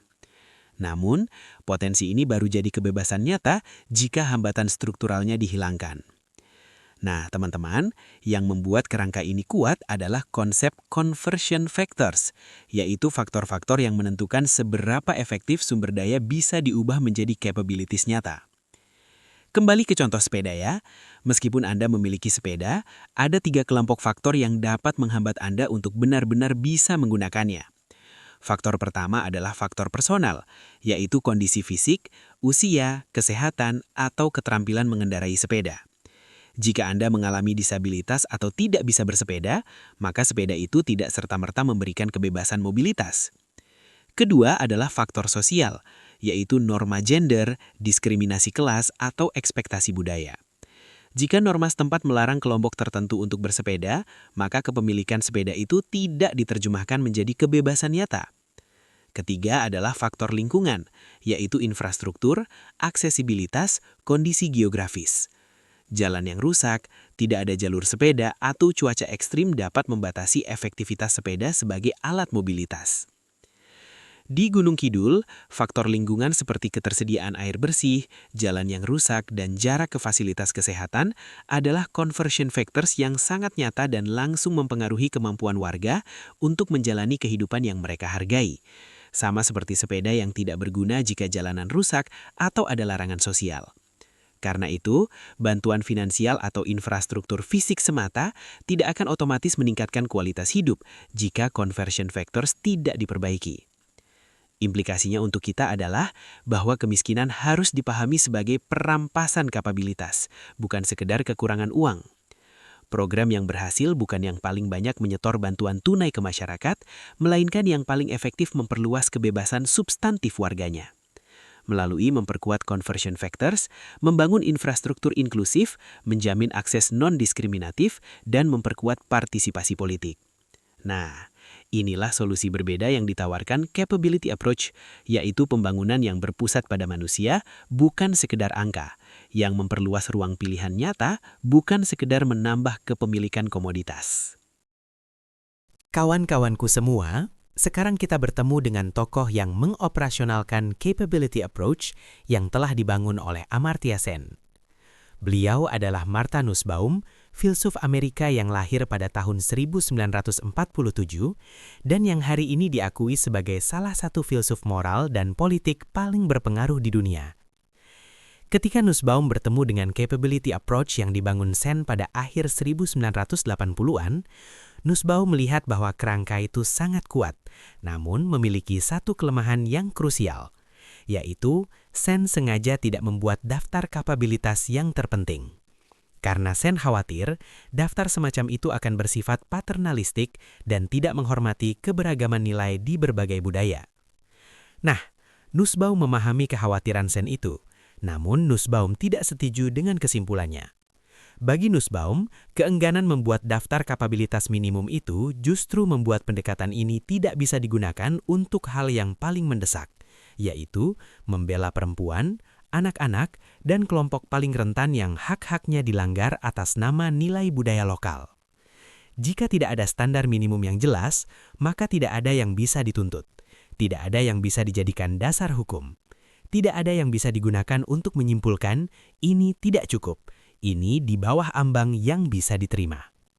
Maka, Nussbaum mengembangkan daftar 10 Central Human Capabilities, yaitu kapabilitas-kapabilitas yang diyakininya secara universal diperlukan agar seseorang bisa menjalani kehidupan yang benar-benar bermartabat sebagai manusia. Penting untuk dipahami bahwa daftar ini bukan daftar kebutuhan atau keinginan. Ini adalah daftar kebebasan substantif minimum, yaitu hal-hal yang harus bisa dilakukan dan dialami seseorang, bukan sekedar yang disediakan untuknya. Mari kita telusuri ke-10 kapabilitas itu satu persatu, karena setiap satu darinya memiliki implikasi yang sangat langsung untuk pekerjaan sosial. Kapabilitas pertama adalah kehidupan, yaitu kemampuan untuk hidup hingga akhir hayat yang panjang dan bermakna, tidak mati prematur, tidak mengalami kondisi hidup yang sedemikian terdegradasi, sehingga tidak layak disebut kehidupan manusia.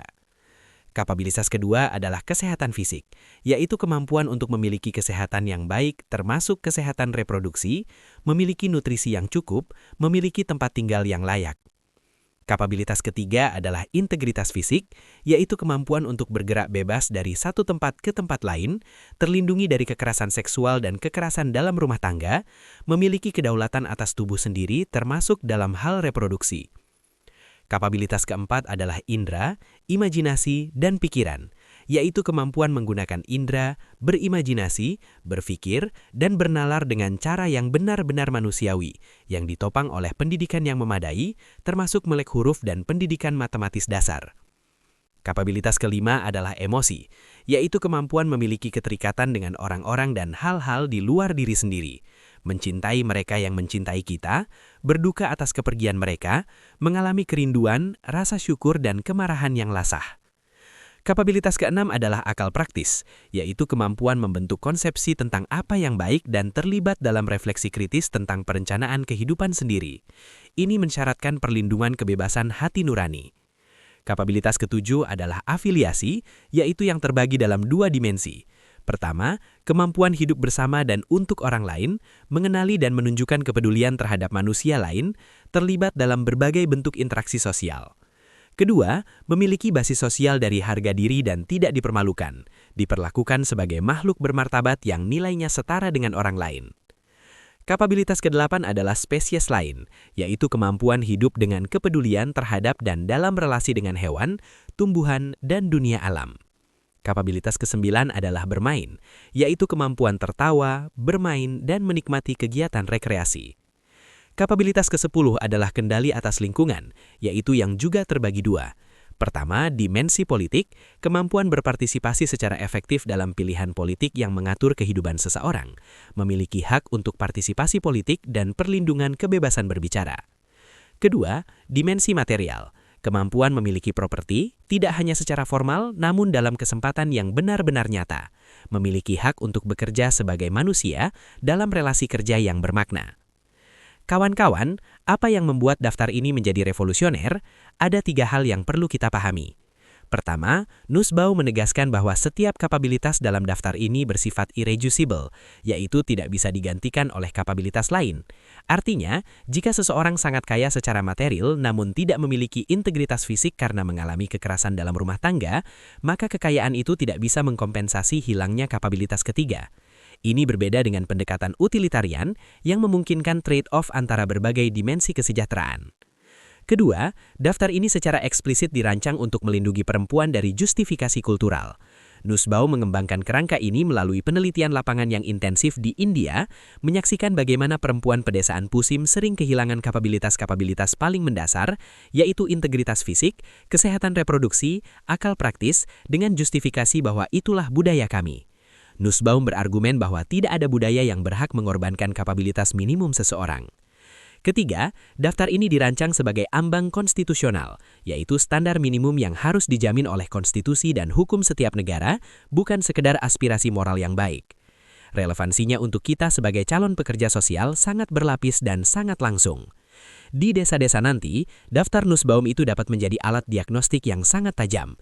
Ketika kita mendampingi seorang perempuan kepala rumah tangga yang hidup dalam kemiskinan, maka kita bisa dengan sangat sistematis mengevaluasi aspek berikut, yaitu kapabilitas mana yang sudah terpenuhi, kapabilitas mana yang berada di bawah ambang, dan kapabilitas mana yang paling kritis untuk diintervensi terlebih dahulu. Ini jauh lebih tajam daripada sekedar bertanya apakah ia miskin berdasarkan garis kemiskinan BPS. Lebih dari itu, kapabilitas ketujuh, yaitu afiliasi, khususnya dimensi memiliki basis sosial dari harga diri dan tidak dipermalukan, adalah kapabilitas yang paling sering diabaikan dalam program kesejahteraan konvensional, namun paling sering dilanggar dalam praktik distribusi bantuan sosial yang merendahkan martabat penerima. Setiap kali program bantuan sosial dirancang dengan cara mempermalukan penerimanya, misalnya dengan memaksa mereka antri berjam-jam, diperlakukan tidak hormat, atau distempel sebagai keluarga tidak mampu di depan publik, maka kapabilitas afiliasi Nussbaum sedang dilanggar, meskipun secara teknis bantuan sudah tersalurkan. Itulah kontribusi terpenting Nussbaum untuk praktik pekerjaan sosial. Beliau mengingatkan kita bahwa kesejahteraan bukan sekedar tentang mencukupi kebutuhan materi, melainkan tentang menjaga dan memulihkan martabat manusia secara utuh dan menyeluruh. Dan itu adalah standar yang jauh lebih tinggi daripada sekedar sejahtera karena di atas garis kemiskinan. Kita sekarang sampai di tokoh-tokoh yang kontribusinya paling langsung berasa dalam pekerjaan pemberdayaan masyarakat, yaitu John McKnight dan John Kretsman, dua akademisi dan praktisi pengembangan masyarakat dari Amerika. Mereka menargetkan karya monumentalnya, yaitu Building Communities from the Inside Out pada tahun 1993. Konteksnya begini, sejak tahun 1960-an, pemerintah Amerika telah menggelontorkan miliaran dolar untuk program pengembangan masyarakat miskin perkotaan. Namun, setelah 3 dekade, kondisi masyarakat atau komunitas itu tidak membaik secara signifikan. Bahkan di beberapa indikator, kondisinya memburuk. Aduh, ada yang salah nih. Tapi apakah? McKnight dan Kretsman mengidentifikasi ada masalah yang sangat mendasar, yaitu seluruh sistem program sosial itu dirancang berdasarkan apa yang mereka sebut sebagai needs map, yaitu peta kebutuhan. Setiap program selalu dimulai dengan membuat daftar masalah masyarakat, yaitu berapa angka pengangguran, berapa angka kriminalitas, berapa angka putus sekolah, berapa tingkat kesakitan. Lalu berdasarkan daftar masalah itu, barulah program dirancang, biasanya dari pihak luar masyarakat oleh orang-orang yang tidak tinggal di sana. Nah, apa akibatnya? Masyarakat belajar untuk mendefinisikan dirinya dari perspektif kekurangannya. Warga belajar menunggu program dari luar. Inisiatif lokal tidak berkembang karena selalu ada program yang datang dari pihak luar. Dan yang paling merusak adalah pola dan kualitas relasi. Relasi antara lembaga eksternal dengan masyarakat adalah relasi antara pemberi dan penerima. Relasi yang secara struktural menempatkan masyarakat dalam posisi inferior dan dependen. Nah, solusi dari McKnight dan Kretsman adalah membalik seluruh titik berangkat itu. Mereka memulai program bukan dari peta atau daftar kebutuhan, melainkan dari apa yang mereka sebut sebagai asset map, yaitu peta aset. Dan mereka mengidentifikasi 3 lingkaran aset yang pasti ada di setiap masyarakat tanpa terkecuali. Lingkaran pertama adalah aset primer, yaitu individu. Setiap orang dalam masyarakat pasti memiliki skills, pengalaman, pengetahuan, jaringan, dan passion. Saat mereka ikut dalam pemberdayaan masyarakat, maka mereka membawa skills, pengalaman, pengetahuan, jaringan, dan passion yang bisa dikerahkan untuk kemajuan bersama. Ini adalah lapisan paling kaya, namun justru sering diabaikan. Lingkaran kedua adalah aset sekunder, yaitu asosiasi lokal. Kelompok-kelompok informal yang sudah ada, yaitu kelompok tani, kelompok arisan, majelis taklim, karang taruna, kelompok ibu-ibu, komunitas pengrajin, dan masih banyak kelompok lainnya. Asosiasi-asosiasi atau kelompok-kelompok ini adalah jaringan kepercayaan dan kapasitas kolektif yang sangat berharga. Tiap orang di dalam kelompok itu juga pasti punya skills, pengalaman, pengetahuan, jaringan, dan passion-nya sendiri. Aset luar biasa kan? Lingkaran ketiga adalah aset tersier, yaitu institusi formal. Sekolah, puskesmas, pemerintah desa, BUMDes, lembaga keagamaan. Institusi atau lembaga-lembaga itu memiliki sumber daya terbesar, namun hubungannya dengan masyarakat seringkali paling formal dan paling tidak fleksibel. Tugas aset itu ada dalam prinsip ABCD, yaitu Asset-Based Community Development. Prinsipnya adalah, mulailah dari mobilisasi aset primer, lalu bangun jaringan dengan aset sekunder, kemudian libatkan aset tersier sebagai pendukung, bukan sebagai pengarah. Relevansinya untuk Indonesia sangat konkret dan sangat kaya. Kelompok pengajian di setiap dusun adalah aset sekunder yang luar biasa. Kerajinan batik kayu dan gerabah adalah skills individu yang bisa dikembangkan menjadi ekonomi kreatif. Pengetahuan lokal tentang sumber air adalah aset kognitif yang tidak ternilai. Karena itu, pertanyaan yang harus kalian ajukan bukan apa yang kurang di desa ini, melainkan aset luar biasa apa yang sudah ada di sini dan bagaimana kita membantu warga mengaktifkan dan menghubungkannya. Nah, itu dia. Kita sekarang membahas James Midgley. Beliau sosiolog dan akademisi kesejahteraan sosial kelahiran Afrika Selatan yang lahir pada tahun 1941. James Midgley mengembangkan kritik yang sangat sistematis terhadap model residual yang ada pada sistem kesejahteraan sosial Barat. Kritiknya ada 3 lapis. Pertama, model residual Barat memisahkan kesejahteraan sosial dari pembangunan ekonomi. Negara hadir sebagai jaring pengaman setelah pasar gagal menghasilkan kesejahteraan. Artinya, program sosial dipandang sebagai beban, sebagai pengeluaran yang tidak produktif, sebagai kompensasi atas kegagalan sistem ekonomi. Bagi Midgley, pemisahan ini adalah kesalahan epistemologis yang sangat fundamental. Kedua, model Barat diasumsikan berjalan dalam konteks negara yang sudah kaya, sudah memiliki kapasitas administratif yang kuat, dan sudah memiliki pasar tenaga kerja formal yang dominan. Tapi di negara berkembang, ketiga asumsi itu tidak berlaku. Sebagian besar angkatan kerja berada di sektor informal, kapasitas administrasi negara terbatas, dan sumber daya untuk program sosial sangat terkendala. Ketiga, model Barat diimpor ke negara berkembang melalui kolonialisme intelektual, baik melalui pendidikan di universitas-universitas Barat maupun melalui syarat-syarat program bantuan lembaga internasional seperti Bank Dunia dan IMF. Akibatnya, negara-negara berkembang membangun sistem kesejahteraan sosial yang tidak cocok dengan konteks mereka, tidak berkelanjutan secara fiskal, dan tidak efektif untuk tantangan yang mereka hadapi. Lalu, apa alternatif yang Midgley tawarkan?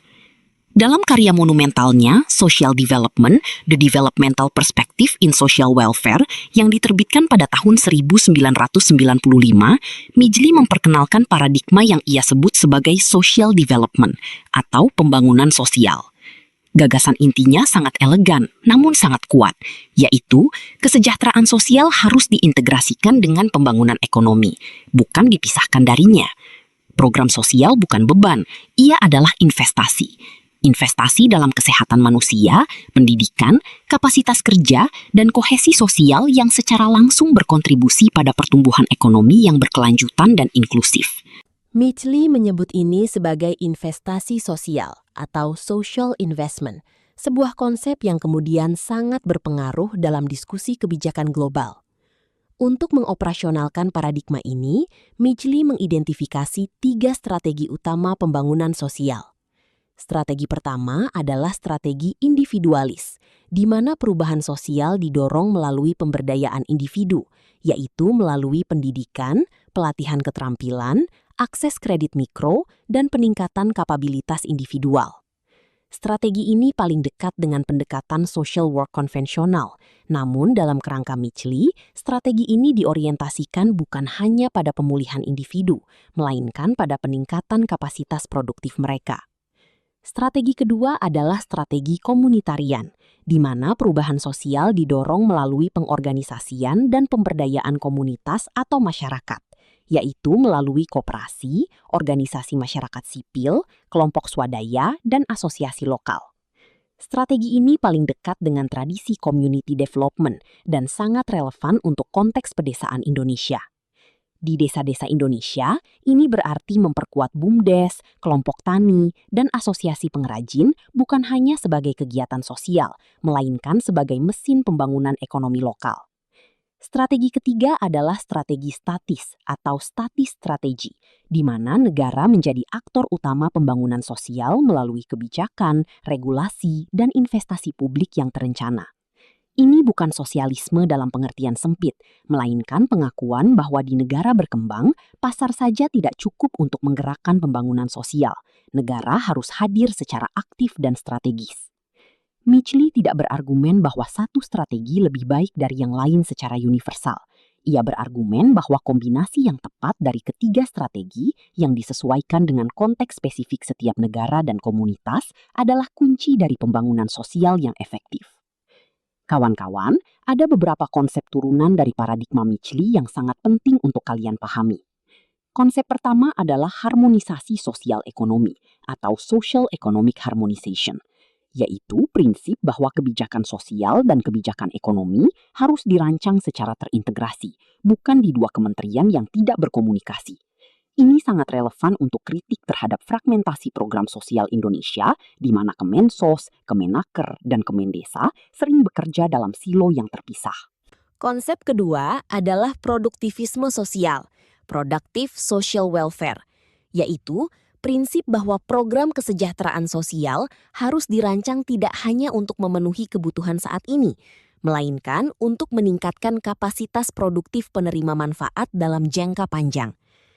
Program yang hanya memberi ikan tanpa mengembangkan kapasitas memancing adalah program yang tidak produktif secara sosial, dalam terminologi Midgley. Konsep ketiga adalah kontekstualisasi kebijakan, yaitu prinsip bahwa tidak ada model kebijakan sosial yang bisa diimpor begitu saja dari satu negara ke negara lain.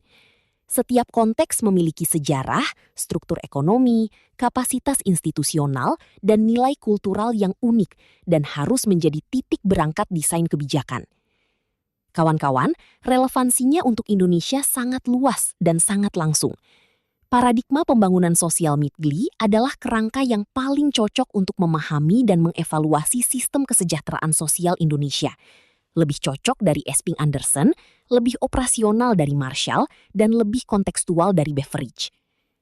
Program Keluarga Harapan yang mengintegrasikan bantuan tunai dengan kewajiban pendidikan dan kesehatan adalah manifestasi dari logika social investment yang diusulkan Midgley. Dana desa yang diarahkan untuk pemberdayaan ekonomi masyarakat adalah manifestasi dari strategi komunitarian Midgley. Dan debat tentang apakah BPJS Kesehatan seharusnya menjadi sistem universal atau sistem berbasis iuran adalah persis debat tentang pilihan strategi, statis versus individualis, dalam terminologi Midgley. Dan untuk kita yang akan bekerja di lapangan, pesan Midgley yang paling penting adalah ini. Ketika kita merancang atau mengevaluasi program sosial, selalu ajukan pertanyaan ganda. Pertama, apakah program ini hanya untuk memenuhi kebutuhan saat ini? Kedua, apakah program ini meningkatkan kapasitas produktif penerima manfaat untuk masa depan? Jika hanya menjawab pertanyaan pertama, tanpa pertanyaan kedua, maka program itu baik secara niat, namun tidak optimal secara dampak. Midgley mengajarkan kita bahwa kesejahteraan sosial yang sejati bukan hanya tentang meringankan penderitaan hari ini, melainkan tentang membangun fondasi untuk kehidupan yang lebih baik esok hari. Dan itulah esensi dari pembangunan sosial. Kita sampai di tokoh terakhir dan paling kontemporer dalam perjalanan kita hari ini, yaitu Kate Raworth. Beliau seorang ekonom Inggris yang lahir pada 1970 dan menulis Donut Economics pada 2017. Raworth hadir di momen yang sangat kritis dalam sejarah manusia. Di satu sisi, jutaan orang masih hidup dalam kemiskinan ekstrim, masih tidak memiliki akses terhadap kebutuhan dasar. Di sisi lain, aktivitas ekonomi manusia sudah melampaui batas-batas ekologis planet ini, yaitu iklim berubah, keanekaragaman hayati menyusut dramatis, siklus air terganggu, dan yang paling ironis adalah model pembangunan konvensional yang seharusnya mengatasi kemiskinan justru menjadi sumber utama dari kerusakan ekologis itu. Raworth berargumen bahwa kita membutuhkan kerangka baru yang bisa menjawab dua tantangan ini sekaligus, dan beliau memperkenalkannya melalui metafora yang sangat kuat, yaitu donat. Bayangkan sebuah donat. Bagian tengahnya yang kosong adalah kondisi di mana kebutuhan dasar manusia tidak terpenuhi. Inilah yang harus dihapuskan. Sedangkan lantai sosial dari donat itu terdiri dari 12 dimensi, yaitu pangan, air bersih, energi, jaringan sosial, kesehatan, pendidikan, pendapatan dan pekerjaan, kesetaraan gender, keadilan sosial, suara politik, perdamaian dan keadilan, dan identitas. Di bawah lantai ini adalah bagian tengah donat yang kosong, yaitu kondisi kemiskinan dan kekurangan hak dasar yang harus kita hapuskan. Menurut Raworth, ada juga plafon ekologis dalam donat, yaitu bagian terluar dari donat yang tidak boleh kita lampaui. 9 batas planet yang jika dilampaui akan mengancam stabilitas sistem kehidupan, yaitu perubahan iklim, hilangnya keanekaragaman hayati, pengasaman laut, penipisan lapisan ozon, penggunaan lahan, siklus nitrogen dan fosfor, ketersediaan air tawar, polusi kimia, dan muatan aerosol atmosfer. Nah, ruang aman dan adil untuk manusia adalah area daging donatnya di antara keduanya, yaitu area hijau pada gambar, yakni di atas lantai sosial, namun di bawah plafon ekologis. Relevansinya untuk Gunung Kidul sangat nyata. Kawasan Kars Gunung Kidul adalah ekosistem yang sangat rapuh dan sangat unik. Ia adalah bagian dari Geopark Gunung Sewu yang diakui UNESCO sebagai warisan dunia. Pembangunan ekonomi dan peningkatan kesejahteraan warga harus dirancang agar berada di dalam area daging donat, memenuhi kebutuhan dasar semua warga, namun tidak merusak ekosistem Kars yang menjadi fondasi kehidupan jangka panjang mereka. Kita lanjut kawan-kawan. Kita bertemu dengan dua tokoh yang menantang profesi pekerjaan sosial untuk melihat ke dalam dirinya sendiri dan bertanya, apakah kita adalah bagian dari solusi atau tanpa sadar kita adalah bagian dari masalah? Kita ini solusi atau malah jadi problem ya? Bob Mullally lahir 1944 dan Lena Duminelli lahir 1946 adalah dua akademisi yang secara independen namun saling melengkapi mengembangkan apa yang dikenal sebagai critical social work dan anti-oppressive practice. Titik berangkat Mullally adalah sebuah pengamatan yang tidak menyenangkan, yaitu sistem kesejahteraan sosial yang dibangun dengan niat baik di negara-negara barat ternyata seringkali malah mereproduksi bahkan memperkuat opresi. Harusnya menghilangkan opresi, tapi ini malah melanggengkan opresi. Layanan sosial yang diakses warga miskin sering datang dengan stigma. Sistem perlindungan anak yang tidak sensitif budaya justru sering membuat anak-anak dari keluarga minoritas tidak dilayani tanpa alasan yang benar-benar kuat. Program rehabilitasi yang tidak memahami dimensi struktural kemiskinan justru menyalahkan warga miskin. Padahal warga miskin itu bukan pembuat sistem yang menyebabkan mereka jadi miskin. Bukan warga miskin yang membuat sistem itu, mereka justru sudah sangat berusaha untuk keluar dari kemiskinan. Mullally mengembangkan structural social work yang mengharuskan intervensi di 3 level secara simultan, bukan berurutan. Level pertama adalah level personal, yaitu membantu individu memahami pengalamannya bukan sebagai kegagalan pribadi, melainkan dalam konteks struktural yang lebih besar. Level kedua adalah level kultural, yaitu menantang norma, stereotip, dan nilai budaya yang menormalisasi ketidakadilan. Level ketiga adalah level struktural, yaitu terlibat aktif dalam advokasi kebijakan, pengorganisasian komunitas, dan perubahan sistem. Duminelli memperkaya ini dengan konsep interseksionalitas, yaitu pemahaman bahwa opresi tidak bekerja satu dimensi saja. Lihat di lapangan, seseorang tidak hanya miskin, ia mungkin juga perempuan, juga dari etnis tertentu, juga penyandang disabilitas. Setiap dimensi itu saling bertumpuk dan saling memperkuat dalam pengalaman penderitaannya. Nah, pekerja sosial yang hanya melihat satu dimensi akan selalu gagal memahami kondisi kliennya secara utuh. Implikasinya untuk kita sangat konkret. Ketika mendampingi seorang ibu rumah tangga miskin di Gunung Kidul yang keluarganya tidak mendapat PKH, pertanyaan kita harus jauh lebih dalam dari sekedar bertanya, kenapa belum terdaftar? Pertanyaannya harus mencakup apakah ada norma gender yang membuat ia tidak berani melapor? Apakah ada bias pendataan yang melewatkan rumah tangganya? Apakah ada relasi kuasa di tingkat desa yang mengecualikannya? Nah, itu adalah cara berpikir anti-opresif dalam praktik nyata.